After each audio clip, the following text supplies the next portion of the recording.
Hello. आप सभी कैसे हैं? और आज टेस्ट सीरीज चल रही है, एनटीपीसी का टेस्ट नंबर 2 है। और आप लोग जल्दी से जल्दी जुड़ जाएं और आशा करता हूं आप लोग वीडियो को पूरा देखेंगे। और मैं आपसे विनम्र निवेदन करता हूं कि आपने जो मार्क्स आए उनको कमेंट बॉक्स में लिखने की कोशिश करें, ठीक है फ्रेंड? तो आशा करता हूँ आप ऐसा करेंगे। और आपको अगर वीडियो पसंद आ जाए तो एक बार लाइक कर देना। ओके फ्रेंड, तो ज़्यादा देर ना करते हुए मैं सीधा टॉपिक पे आता हूँ। तो सबसे पहला क्वेश्चन स्क्रीन में आपके सामने।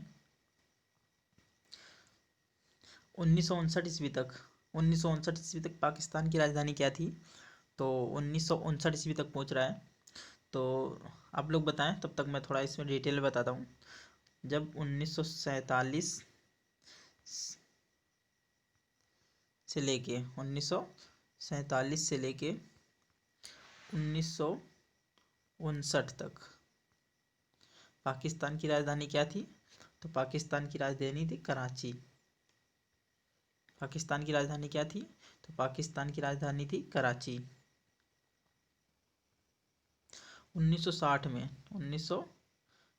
में पाकिस्तान की राजधानी को बदल कर क्या कर दिया गया? तो पाकिस्तान की राजधानी को बदल कर दिया गया इस्लामाबाद।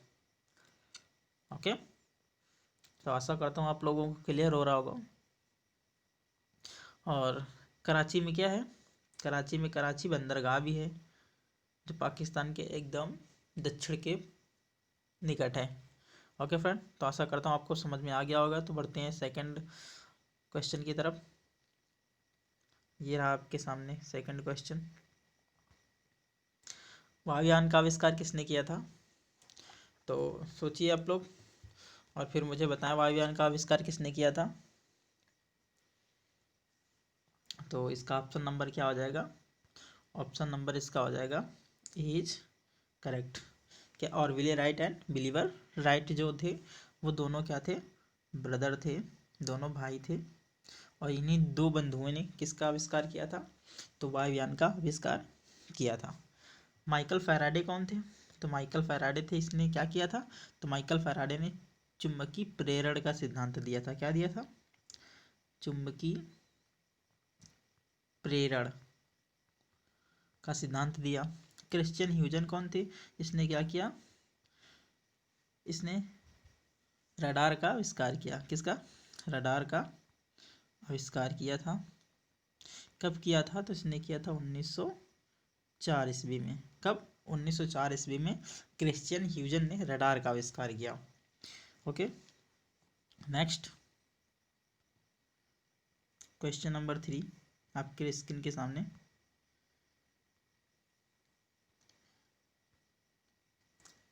कार्बेट नेशनल पार्क किस जिले में है? तो आप लोग बताएं, नैनीताल में है कि चमोली में है कि अल्मोड़ा में है कि हरिद्वार में है? पहली बात तो ये बता दूं कि ये चारों जितने ऑप्शन लिखे हैं ये सारे कहाँ पर मौजूद हैं? तो ये हैं उत्तराखंड में। चारों जिले हैं किसके? उत्तराखंड के चारों जिले हैं। तो आप लोग सोचिए और इसमें बताइए। तब तक मैं उत्तराखंड के बारे में थोड़ा बहुत जानकारी देता हूँ। यहीं पर क्या है? यहीं पर फूलों की घाटी है। फूलों की घाटी उत्तराखंड में स्थित है। और नंदा देवी राष्ट्रीय उद्यान यहीं पर है। ठीक है। टिहरी बांध कहाँ है? तो टिहरी बांध यहीं पर है, जो किस नदी पर बंधा हुआ है? तो भागीरथी नदी पर बना हुआ है। किस पर? भागीरथी नदी पर। ओके, फिर यहाँ की राज्यसभा में कितनी सीटें हैं? तो यहाँ की राज्यसभा में कितनी सीटें हो जाएंगी? राज्यसभा में कितनी सीटें यहाँ पे? तो यहाँ पर है राज्यसभा में 3 सीटें। विधानसभा में कितनी सीटें हैं? तो विधानसभा में यहाँ पर 71 सीटें हैं। और लोकसभा में कितनी सीटें हैं? तो लोकसभा में यहाँ पर 5 सीटें हैं। ओके फ्रेंड, तो आशा करता हूँ अब आप समझ गए होंगे। तो जो कार्बेट नेशनल पार्क है वो किस जिले में है? तो आपने गेस कर लिया होगा और आपने आंसर भी बता दिया होगा। तो इसका ऑप्शन नंबर क्या हो जाएगा? एज करेक्ट हो जाएगा। ओके फ्रेंड, नेक्स्ट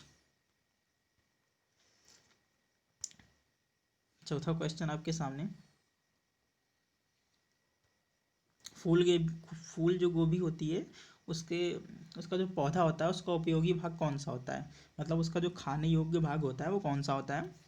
तो ए होता है कि बी होता है कि सी होता है कि डी होता है। ताज़ा पुष्प समूह होता है कि भूमिगत डंठल जो होता है कि जड़ खाई जाती है कि उसके पत्ते खाए जाते हैं। फूल गोभी पूछ रहा है, तो फ्रेंड आप बताएं। ठीक है, तो इसका ऑप्शन नंबर क्या हो जाएगा, नंबर ए, ताजा पुष्प समूह। ठीक है, ताजा पुष्प समूह। ओके फ्रेंड, तो आशा करता हूँ आपको समझ में आ गया होगा। और अगर आप चैनल पे नए हैं तो चैनल को क्या कर दें, एक बार रेड कलर का नीचे आइकन दे रहा है, इसमें लिखा रहता है सब्सक्राइब, आप उसको क्या कर लें, सब्सक्राइब कर लें, जिससे हर वीडियो की नोटिफिकेशन आपके पास आती रहे। ओके फ्रेंड, तो नेक्स्ट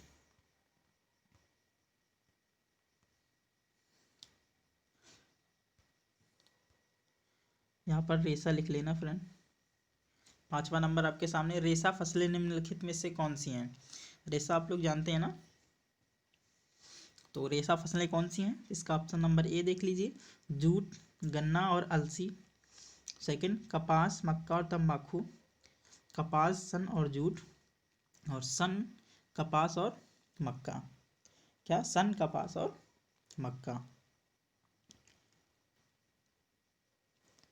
तो फ्रेंड आप लोग बताएं, तो इसका ऑप्शन नंबर क्या हो जाएगा, सी इज करेक्ट। क्या, सी इज करेक्ट। कपास भी होता है, सन भी होता है और जूट भी होता है। ठीक है फ्रेंड, आशा करता हूँ आप लोगों को समझ में आ गया होगा। तो बढ़ते हैं नेक्स्ट क्वेश्चन की तरफ।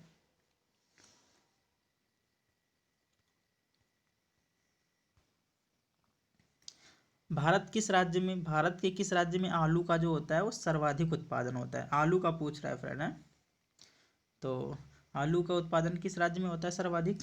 तो option number A, Uttar Pradesh, B, Bihar, C, Punjab और डी, हरियाणा। तो फ्रेंड सोचिए, तब तक मैं ऑप्शन से बताता हूँ। पंजाब क्या है, पंजाब में 5 नदियों का समूह है, 5 नदियों का समूह।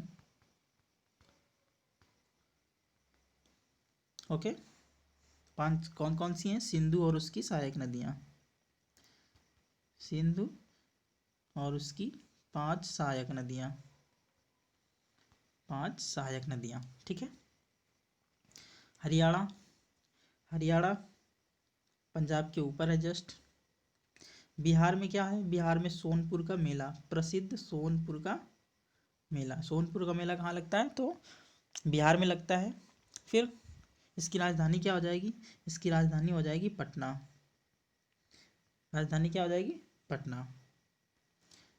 यूपी, उत्तर प्रदेश की राज्यसभा में कितनी सीटें हैं, तो राज्यसभा में है 31। ठीक है, लोकसभा में कितनी सीटें हैं, तो लोकसभा में 80। और विधानसभा में कितनी सीटें हैं, तो विधानसभा में हो जाएंगी 403 और प्लस 1 इक्वल टू 404 सीटें। ठीक है, यहाँ पर विधान परिषद भी है, विधान परिषद भी है। विधान परिषद में कितनी सीटें हैं, 100। तो इसका ऑप्शन नंबर क्या हो जाएगा, ए इज करेक्ट। उत्तर प्रदेश में सर्वाधिक आलू का उत्पादन होता है। ठीक है, आलू अनुसंधान केंद्र कहाँ है भारत में, तो वो है शिमला। ओके, तो आशा करता हूँ आपको समझ में आ गया होगा। तो बढ़ते हैं आगे क्वेश्चन नंबर 7 की तरफ।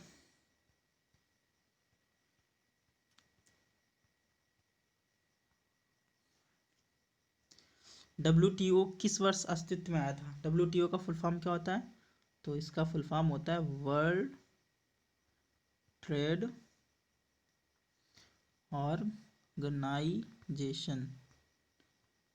वर्ल्ड ट्रेड ऑर्गेनाइजेशन, इसका फुल फॉर्म क्या होता है, तो वर्ल्ड ट्रेड ऑर्गेनाइजेशन। इसकी स्थापना कब हुई थी, तो इसकी स्थापना हुई थी 1995 में। ठीक है, इसकी स्थापना कब हुई थी, 1995 में। C option is correct. Okay friend, 1985 देखो लिखा पे, यहाँ पे बी नंबर लिखा है, तो इस 1985 में क्या हुई थी, तो सार्क की स्थापना हुई थी 1985 में। कब? 1985 में सार्क की स्थापना हुई थी। Okay, next.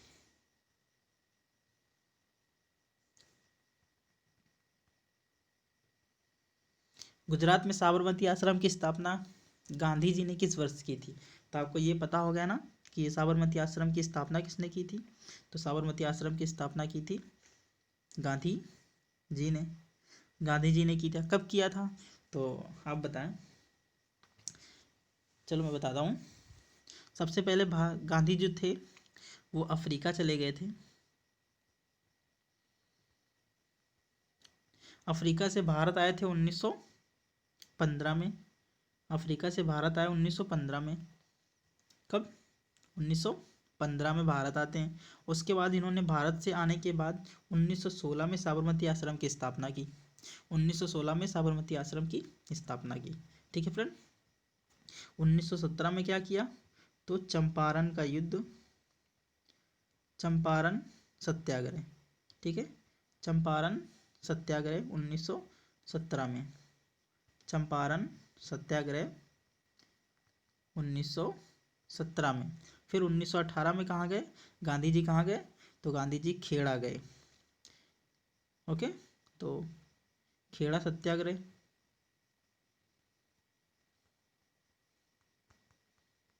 खेड़ा सत्याग्रह।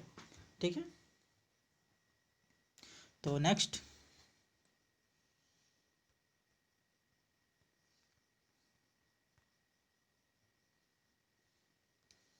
Question number 9। पाल वंश का संस्थापक कौन था? तो पाल वंश का संस्थापक कौन था? तो option number A Gopal, B Dharmapal, C Devapal और डी इनमें से कोई नहीं। तो इसका ऑप्शन नंबर क्या हो जाएगा? ए इज करेक्ट। गोपाल जो था वो किसका था? वो पाल वंश का संस्थापक था। ओके फ्रेंड, तो ऑप्शन नंबर इसका ए हो जाएगा। क्या हो जाएगा? वो सही हो जाएगा। तो प्रश्न नंबर 10 की ओर बढ़ते हैं हम लोग, और आशा करते हैं आपको वीडियो पसंद आ रहा होगा। तो टेस्ट को पूरा दीजिए और बाद में कि जितने नंबर आए उतने कमेंट बॉक्स में लिख देना। और आपको वीडियो अच्छा लगे तो एक बार लिख देना यस सर। प्रश्न नंबर 10 है, टीपू सुल्तान की राजधानी क्या थी? टीपू सुल्तान की राजधानी क्या थी? तो टीपू सुल्तान की राजधानी थी ए श्रीरंगपट्टनम, बी मैसूर, सी बेंगलोर, डी भाग्यनगर। तो सोचिए, तो इसका ऑप्शन नंबर क्या हो जाएगा? एज करेक्ट हो जाएगा। ठीक है, तृतीय मैसूर युद्ध जब था, तृतीय मैसूर युद्ध, तृतीय मैसूर युद्ध कब हुआ था? तो 1790 से लेके 1792 तक। कब हुआ था? 1790 से लेके 1792 तक तृतीय युद्ध हुआ था। तृतीय युद्ध में, ठीक है, तृतीय युद्ध में कब? तो तृतीय युद्ध में इसको एक संधि करनी पड़ी थी। उसमें कौन सी संधि थी? तो वो श्रीरंगपट्टनम की संधि थी। श्रीरंगपट्टनम की संधि। इसमें क्या हुआ? इसमें इसको अपनी राजधानी के रूप में अंग्रेजों को देना पड़ा। ठीक है, और 3 युद्ध जो हुए थे मैसूर का, फर्स्ट सेकंड थर्ड, तीनों युद्ध के हार जाने के रूप में इसको 3 करोड़, लगभग 3 करोड़ रुपए क्या करने पड़े? भुगतने पड़े। ठीक है, तो आशा करता हूँ समझ में आ गया होगा। तो बढ़ते हैं क्वेश्चन नंबर 11 की तरफ।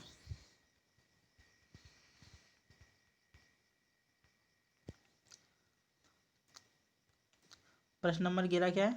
जैन धर्म के 24 तीर्थंकरों में अंतिम कौन थे?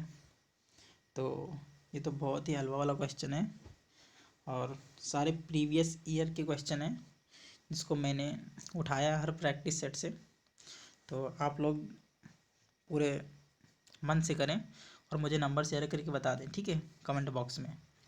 तो पहला इसका पार्श्वनाथ, दूसरा ऋषभदेव, तीसरा महावीर और चौथा अरिस्टनेमी। तो इसका ऑप्शन नंबर क्या हो जाएगा? तो इसका ऑप्शन नंबर सी हो जाएगा करेक्ट। ठीक है, महावीर जो थे वो 24वें तीर्थंकर थे। कौन थे? 24वें तीर्थंकर। ठीक है, पार्श्वनाथ क्या हो जाएगा? तो पार्श्वनाथ थे 23वें। पार्श्वनाथ कौन से? 23वें थे। फिर क्या हो जाएगा, ऋषभदेव कौन से थे? तो ऋषभदेव थे प्रथम तीर्थंकर, प्रथम। ओके, और ये 24वें, कौन? Mahavir. Okay, next, Lord Macaulay सब किससे संबंधित है? तो लॉर्ड मैकाले जो संबंधित है वो सेना के सुधार से। ऑप्शन नंबर बी सती प्रथा की समाप्ति से। ऑप्शन नंबर सी अंग्रेजी शिक्षा से। और डी स्थायी बंदोबस्त से। तो इसका ऑप्शन नंबर क्या हो जाएगा? इसका ऑप्शन नंबर हो जाएगा सी इज करेक्ट। किससे? अंग्रेजी शिक्षा से। ठीक है, अंग्रेजी शिक्षा से।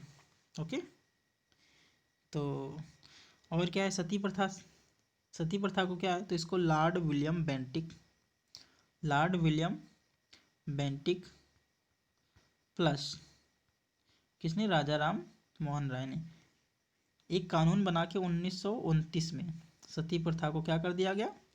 सती प्रथा को समाप्त करने की कोशिश की गई। सती प्रथा को समाप्त करने का बिल जो है वो पारित कर दिया गया। ठीक है, कब? 1929 में। ठीक है, ओके फ्रेंड। तो नेक्स्ट,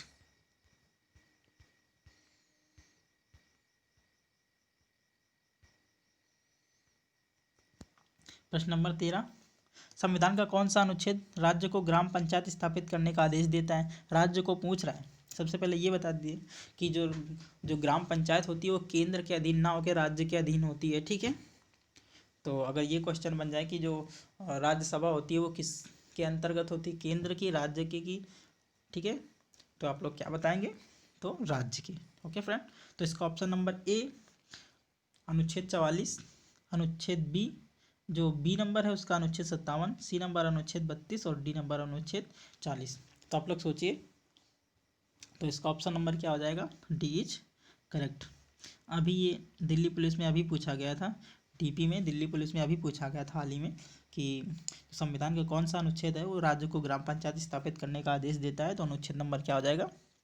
40। आर्टिकल 40 कहता है कि राज्य को ग्राम पंचायत का स्थापित करने का बिल्कुल बिल्कुल अवसर है, वो कर सकता है और हर होती भी है। ठीक है, तो इसका ऑप्शन नंबर आओ खेल लेते हैं। 44 में क्या है? ए नंबर में क्या है? अनुच्छेद 44 बोलता है कि नागरिकों के लिए समान अधिकार। ठीक है, नागरिकों के लिए समान अधिकार, नागरिकों के लिए समान अधिकार।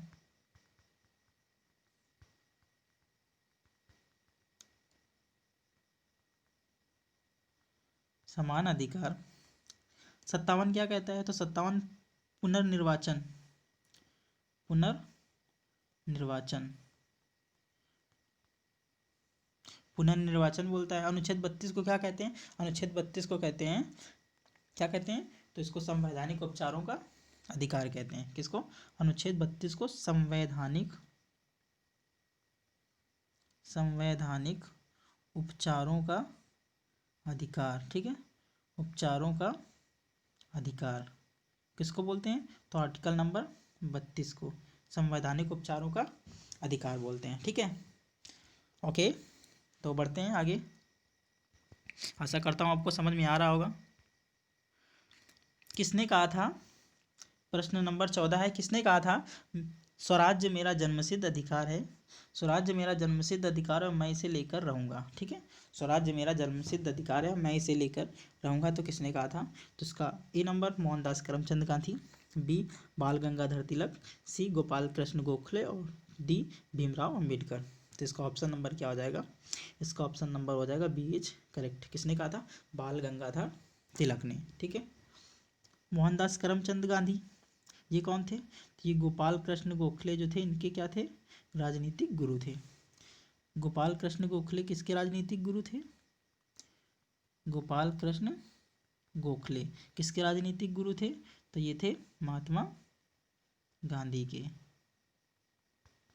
महात्मा गांधी के। ठीक है, ओके, नेक्स्ट क्वेश्चन नंबर 15 आपकी स्क्रीन के सामने। जनरल डायर की हत्या किसने की थी? तो जनरल डायर की किसने हत्या की थी? तो भगत सिंह ने, नाथूराम गोडसे ने, उधम सिंह ने या चंद्रशेखर ने। तो इसका ऑप्शन नंबर क्या हो जाएगा? इसका ऑप्शन नंबर सी हो जाएगा, करेक्ट हो जाएगा। किसने? तो उधम सिंह ने। ठीक है, किसने? उधम सिंह ने। उधम सिंह ने जनरल डायर की हत्या कर दी थी। ठीक है, तो क्वेश्चन नंबर 16 आपके इसके सामने।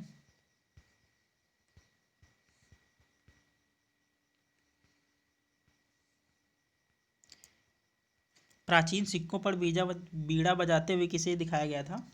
तो 16 क्या कहता है? प्राचीन सिक्कों पर बीड़ा बजाते हुए दिखाया गया हिंदू राजा कौन था?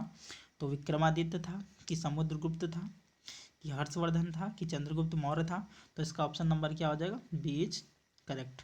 Option number B is correct. कौन हो जाएगा? तो समुद्रगुप्त हो जाएगा। नेक्स्ट, केरल की राजभाषा क्या है? तो केरल की राजभाषा क्या है? कन्नड़ है, कि तमिल है, कि मलयालम है, कि तेलुगु है? तो केरल की जो राजभाषा है वो क्या है? मलयालम। ठीक है, मलयालम केरल की राजभाषा है। और केरल में राजभाषा कहाँ की? मलयालम जो है वो किसकी राजभाषा है? तो है लक्षद्वीप की। लक्षद्वीप। ओके, केरल की राजधानी क्या है? तो केरल की राजधानी है तिरुवनंतपुरम। तिरुवनंतपुरम। ठीक है, ये किसके लिए प्रसिद्ध है? तो मसाले के उत्पादन के लिए। मसाले के उत्पादन के लिए। रबड़ का भारत में सबसे ज़्यादा उपयोग। रबड़ का सबसे ज़्यादा भारत में उपयोग। ठीक है, यहाँ पर प्रमुख त्यौहार कौन सा मनाया जाता है? तो ओणम। ओणम जो है यहाँ का प्रमुख त्यौहार है। ठीक है, विधानसभा में सीटें कितनी हैं? तो विधानसभा में यहाँ पर सीटें कितनी हैं? तो यहाँ पर विधानसभा में 414 सीटें। लोकसभा में कितनी सीटें हैं? तो लोकसभा में हो जाएंगी 20 सीटें। ठीक है, राज्यसभा में कितनी हो जाएंगी? तो राज्यसभा में हो जाएंगी 9 सीटें। ठीक है, ये केरल की बात है। ठीक है फ्रेंड, भारत में पहला पूर्ण साक्षर राज्य कौन सा है? पूर्ण साक्षर बोल रहा है, पूर्ण साक्षर। पूर्ण साक्षर राज्य कौन सा है? तो वो है केरल। ओके, तो बढ़ते हैं क्वेश्चन नंबर 18 की तरफ।